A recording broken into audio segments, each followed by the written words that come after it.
बंगाल में बोला जाता है आमी माछो खाइबो।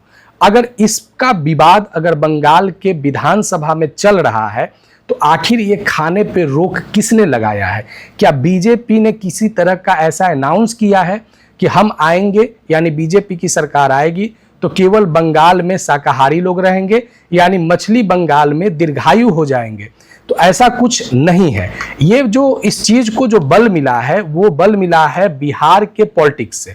बिहार के पॉलिटिक्स में बीजेपी के नेतृत्व वाली जो सरकार है, जहां पे बीजेपी जदयू गठबंधन के तरफ से उप मुख्यमंत्री के तौर पे बीजेपी के नेता विजय सिन्हा हैं। इन्होंने बिहार में एक मछली और मांस की बिक्री को लेकर एक स्टेटमेंट दिया था और कहा था कि खुले में मांस और मछली बिहार में बेचने पर बैन किया जाएगा। इसी चीज का बुग्गी जो है वो तृणमूल कांग्रेस पश्चिम बंगाल में फैला रही है।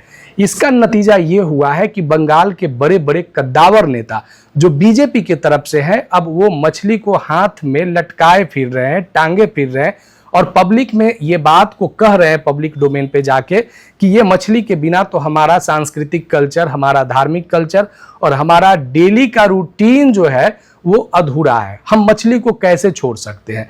अब फिश पॉलिटिक्स इतना ज़्यादा बढ़ गया कि तृणमूल भी इसे एकदम बिहार के इस विजय सिन्हा के इस स्टेटमेंट को इस तरीके से जनसभाओं में, पब्लिक मीटिंग में तृणमूल कांग्रेस इस तरीके से फैला रही है कि अगर बिहार के उप मुख्यमंत्री का ये स्टेटमेंट बिहार के संदर्भ में आता है तो अगर बंगाल में भी सरकार बनेगी तो बंगाल में भी मछली को लेकर ऐसा गाइडलाइन जारी कर सकता है।